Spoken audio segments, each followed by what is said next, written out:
일상에 바쁜 여러분들을 대신해서 지식과 인사이트를 정리해드리는 매일 독서, 매일 인사이트입니다. 오늘은 신영철 박사님의 그냥 살자 이 책에 대해서 한번 살펴보도록 하겠습니다. 최근에 그 정신과 의사분들이 쓰신 책을 몇 권 살펴봤는데 전반적으로는 우리가 느끼고 있는 그런 부분들에 관한 얘기들이 많은 것 같아요. 전체 내용이 다 어떤 인사이트로 다가오는 건 아니지만 그래도 몇 가지 핵심적인 인사이트 이런 것들은 또 분명히 얻을 수 있는 책들인 것 같습니다. 그래서 오늘은 그냥 살자 이 책에 대해서 몇 가지 우리 삶에 도움이 되는 인사이트를 얻어볼 수 있도록 하겠습니다. 포기하지 말고 수용해라. 포기라고 생각하면 뭔가 수동적으로 당하고 좌절하고 이런 느낌이 나잖아요. 근데 포기라는 그런 개념을 사용하지 말고 수용이라는 단어를 사용하라는 이야기죠. 그게 그거 아닌가. 근데 신영철 박사는 그게 아니라는 거예요. 전혀 다른 말이다. 포기는 어쩔 수 없이 수동적으로 당하는 것이고, 하지만 이 세상에는 노력만으로 안 되는 일이 있다는 거예요. 그리고 고민한다고 해서 달라지지 않는 그런 일들, 우리의 어떤 역량을 벗어나는 그런 것들이 있죠. 우리가 우주와 세계를 다 관할하는 게 아니잖아요. 그런 것들을 인정하고 적극적으로 능동적으로 받아들이는 것, 그게 바로 이제 수용, 능동적 포기, 이게 수용이라는 개념이 된다고 합니다. 그러니까 모든 것에 집착하고 미련을 품고 바둥거리고 그걸로 괴로워하고 이러지 말라는 거죠. 안 되는 부분에 대해서는 수용할 수 있어야 한다, 이런 개념인 것 같아요. 저는 이 부분을 읽으면서 체 게바라의 그 명언이 생각이 나더라고요. 예전에 우리 체 게바라 굉장히 유행했던 적이 있었는데, 우리 모두 리얼리스트가 되자. 그러나 가슴속엔 불가능한 꿈을 꾸자. 근데 순서가 좀 바뀌는 게 좋을 것 같아요. 가슴속엔 불가능한 그런 꿈을 꾸자. 원대한 큰 꿈을 꾸자. 그러나 리얼리스트가 되자. 현실에 굳건히 발을 딛고 있어야 된다는 거죠. 바로 여기서 리얼리스트라는 개념이 신영철 박사님이 말씀하시는 그 수용이라는 개념, 현실을 인식하고 그것을 기반으로 해서 우리가 무언가를 추구해야 한다는 개념, 이렇게 다가오는 것 같습니다. 모든 갈등은 내가 옳다는 것에서 출발한다. 내가 옳으면 누가 틀렸는가? 바로 저 인간이다. 그럼 누가 변해야 하는가? 당연히 저 인간이다. 여기서 갈등이 출발한다. 이렇게 이야기를 하고 있습니다. 여러분들 부부관계, 친구관계, 직장관계, 여러 관계에서 옳고 그름을 다퉈본 적이 있으실 거예요. 그 결과들 제가 예상하기로는 아마 100% 아무 소득이 없이 끝났을 거라고 확신합니다. 왜 그러냐? 저도 그런 적이 꽤 있기 때문에 그래요. 이건 잘못이야. 이 부분만 좀 고쳐야 되겠어. 이것보다 더 완곡하게. 넌 너무 좋은데, 99% 좋은데, 1% 이런 점이 좀 문제야. 이건 좀 고쳤으면 좋겠어. 이렇게 완곡하게 이야기를 해도 그것이 받아들여진 경험은 없는 것 같습니다. 왜냐? 인간은 논리적 동물이 아니라는 거예요. 우리 카네기 인생론에서 살펴봤죠. 자존심과 허영의 동물이라는 거죠. 누가 나에게 대해서 비난하는 걸 지극히 싫어합니다.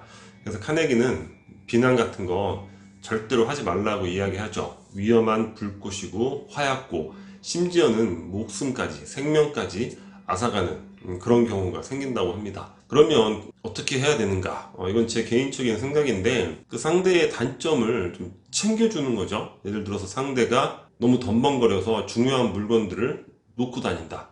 그러면 그런 것들에 대해서 문자를 보내준다거나 챙겨주는 거죠. 이거 꼭 챙기세요. 저거 꼭 챙기세요. 그러면서 가볍게 조언을 해주는 거죠. 이런 부분들 좀 잘 챙겨보세요. 이렇게 요 정도로 지나가면서 상기만 시켜주면서 본인 스스로 고칠 수 있게 단점 같은 거 도와주는 그런 거, 그 정도 수준이 무난하지 않을까, 그런 생각을 해봅니다. 내가 한 선택이 최선이었음을 받아들이고 그 최선의 선택을 최고의 선택으로 만들어가는 것, 그것이 바로 건강한 인생이다. 이 책에 그 옥수수밭 성인식 에피소드가 나와요. 어떤 인디안 부족에서 성인식을 하는 때 옥수수밭을 통과시킨다는 거예요. 근데 룰이 있습니다. 그 옥수수밭을 들어가서 나오는 통로까지 뒤돌아갈 수는 없어요. 그 지나가는 여정에서 단 하나의 옥수수, 자기가 생각하기에 가장 크고 토실토실한 단 하나의 옥수수를 가지고 와야 됩니다. 뒤돌아갈 수 없으니까 굉장히 고민이 많겠죠. 하나 옥수수를 골랐어요. 고르고 나오려고 하는데 가다 보니까 더 큰 게 있어. 뭐 이런 경우들도 많이 있겠죠. 이 인디안 부족에서는 자, 삶을 살아가면서 최상의 선택이라는 건 어렵다. 그런 것들에 대해서 미련과 아쉬움을 갖는 것은 부질없는 짓이다. 뭐 이런 것들을 가르쳐 주려고 이러한 성인식을 하지 않는가 이런 생각이 듭니다. 우리가 어떤 선택을 하죠. 하지만 지나고 보면 더 나은 것들이 보일 수도 있고 그걸로 인해서 아쉽고 후회가 될 수도 있지만 그런 거 다 부질없다는 거예요. 그 자체, 그 선택이 최고의 선택으로 만들어 가야 된다는 거죠. 괜히 막 억울해하고 후회하고 막 이럴 필요가 없다는 거예요. 그 최고의 선택으로 만들어가는 노력, 여정, 이것이 바로 건강한 인생이다. 이렇게 이야기를 하고 있습니다. 몸에 맷집이 있는 것처럼 마음에도 맷집이 있다. 이걸 회복 탄력성이라고 한다. 자, 맷집이라는 단어 너무 좋은 단어 같아요. 이 단어를 항상 생각하고서 항상 이제 쓰는 거 이런 거 좋을 것 같습니다. 사사로운 일을 겪었을 때 이 맷집이라는 단어를 개념을 떠올리는 거죠. 아니, 저 정도는 뭐 감수할 맷집이 나한테는 있지. 그러니까 이런 개념 단어를 생각하지 않는 것과 이런 개념 단어를 하나의 도구로 이용하는 것은 큰 차이가 있는 것 같아요. 맷집 좋은 단어입니다. 회복 탄력성. 그러니까 리더에 관련된 우리 뭐 혼돈의 시대 리더의 탄생 이런 책도 봤는데 리더의 제1조건이 뭐였죠? 회복 탄력성. 어떤 좌절을 겪었을 때 그걸로 망가지는 게 아니라 그걸 극복하고 다시 일어서는 이러한 회복 탄력성. 우리가 삶을 살아가는 데 있어서도 가장 중요한 역량이 아닐까 이런 생각을 해봅니다. 수많은 좌절을 겪고도 다시 일어나 도전하고 넘어지고 일어서는 걸 반복하고 좌절을 견디고 성장을 하려면 적절한 좌절은 필수다. 인생이란 게 그렇죠. 이런 것들을 회복 탄력성을 방해하는 개념이 뭐죠? 아니 왜 내게만 이런 일이 생기는가? 그런 거. 뭐 큰 병이 걸렸는데 내가 뭘 잘못했다고 왜 나한테만 이런 일이 생기는가? 뭐 이런 원망 이런 것들이 방해를 많이 하는 것 같아요. 근데 그거는 우리가 삶을 살면서 이 접촉, 경험 이런 것들이 부족해서 생기는 현상이 아닐까. 내게만 그게 아니라 나보다 훨씬 더 어렵고 힘든 좌절을 겪고 있는 경우가 더 많죠. 더 많아요. 왜 내게만 이런 일이 이런 개념을 갖지 말고 뭡니까? 맷집이라는 그 정도 감수할 맷집은 나에게 있지. 나에게 또 뭐가 있습니까? 회복 탄력성이 있지. 이런 개념을 항상 생각했으면 좋겠습니다. 불안해하지 마라. 불안할 때 생기는 신체 증상을 무서워하면 안 된다. 불안하면 뭐 호르몬, 뭐 교감신경이 활달해지고 막 가슴 뛰고 막 숨도 차고 원래 그런다는 거예요. 자연스러운 현상인데 그거를 그냥 자연스럽게 생각하고 넘어가면 잠시 뒤면 회복이 되는데 그런 반응에 대해서 불안으로 생기는 그런 반응, 심장이 뛰고 막 이런 것들에 대해서 더 불안해한다는 거예요. 이런 과민 반응이 더 큰 불안을 만들게 된다는 거죠. 그래서 신영철 박사님이 또 전문의 아닙니까? 불안으로 오는 증상에 대해서 자연스러운 걸로 받아들이면 잠시 뒤면 대부분은 회복이 된다고 이야기하고 있습니다. 더 악화되고 심해지면 병원을 찾아야겠죠. 그리고 우리가 몸이 아픈 것에 대해서 병원 가는 건 당연하게 여기는데 정신, 마음이 아픈 것에 대해서는 아직까지도 의지로 극복해 뭐 이렇게 이야기하시는 분들이 많은 것 같아요. 근데 약한 불안과 우울 이런 것들은 뭐 의지로 되겠지만 이 심한 경우에는 절대로 의지로 될 수가 없습니다. 왜냐면 이게 어떤 물질적인 변화로 인해서 생기는 그런 경우도 많다는 거예요. 뭐 호르몬의 변화라든가 뭐 이런 것들로 인해서 그런 거는 절대 의지 자체를 발휘해서 뭐 할 수도 없고 의지도 발휘도 안 되고 이런 부분이죠. 그래서 우리가 정신이나 마음이 좀 심하다 싶을 정도로 많이 아프면 반드시 정신과에 찾아가서 약을 복용하는 게 도움이 되지 않을까. 정신의학의 대가 카를 융은 신경증을 마땅히 겪어야 할 고통을 회피. 그러니까 당연히 우리는 인생에서 살면서 겪어야 될 고통의 그 양이 정해져 있는데 그걸 회피하려고 그런 걸로 인해서 이런 신경증이라는 현상이 생긴다 이렇게 얘기했습니다. 그러니까 공황장애 같은 경우 보면 정상에 있는 분들이 많이 걸려요. 정상이라는 건 뭐예요? 정상이죠. 내려와야 되죠.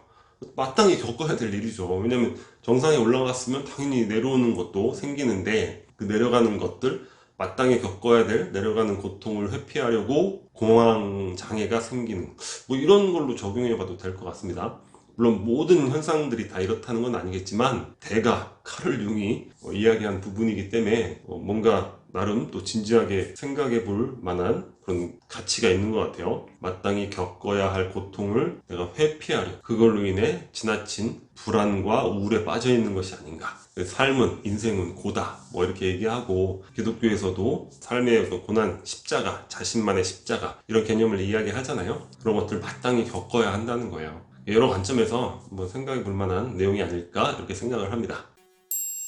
마지막으로 별다른 인생은 없다. 이 내용은 이 책에 나온 내용은 아니고, 이 책의 제목이 그냥 살자잖아요. 그냥 살자. 요거 제목을 생각하다 보니까 이 내용이 떠올랐어요. 이 내용은 김양재 목사님의 그런 저서에 나오는 개념인데, 제가 예전에 이 책을 선물을 받아서 읽다가 이 개념을 보고서 좀 충격을 받았습니다. 왜냐? 우리는 그냥 막연하게 뭔가 별다른 인생, 그런 것들에 대한 막연한 모호한 희망들, 이런 것들을 갖고 있잖아요. 별다른 인생. 근데 별다른 인생이 없다는 거예요. 별 인생 없다는 거죠. 그러니까 상당히 충격적이죠. 삶에 대한 뭔가 진실을 담고 있는 그러한 문구, 그런 의미로 저한테는 다가왔습니다. 별다른 인생이 없다. 별 인생 없다. 그저 고난의 봄, 여름, 가을, 겨울을 맞이할 때 주어진 작은 것에도 최선을 다하는 사람이 별 볼 일 있는 사람이다. 그래서 가장 평범한 삶이 가장 비범한 삶이다. 그러니까 그저 주어진, 나에게 주어진 그런 것들에 최선을 다하는 사람. 그게 별 볼 일 있는 사람이라는 거죠. 그러니까 우리가 주변에 어떤 과거의 위인이라든가, 그래도 뭐 뭔가 이렇게 별다른 인생이었다고 여겨지는 그런 사람들 봤을 때 처음부터 별다른 인생을 난 추구해야지, 그런 게 아니라 주어진 작은 일에 최선을 다하다가 그런 과정에서 뭔가 별다른 업적들이 생기고 그런 것이 아닌가, 또 그런 관점에서도 생각해 봤습니다. 물론 이 책의 제목인 그냥 살자가 뭐 대충 살자 이런 건 아니에요. 우리가 너무 이런 과도한 불안과 우울 뭐 이런 것들로 고통을 겪는 분들이 많기 때문에 삶에 대해서 소소한 이야기 하면서 건강하게 살자, 뭐 이런 개념으로 책 제목을 좀 독특해야 되니까 지으신 것 같은데, 그냥 살자, 별다른 인생이 없다, 나에게 주어진 작은 것에도 최선을 다하다 보면 별 볼 일이 생긴다. 이렇게 한번 정리해 볼 수 있을 것 같습니다. 자, 오늘 영상은 여기서 마치도록 하겠습니다. 여기 캐리커처가 구독 버튼이고요. 구독과 좋아요 많이 부탁드리겠습니다. 감사합니다.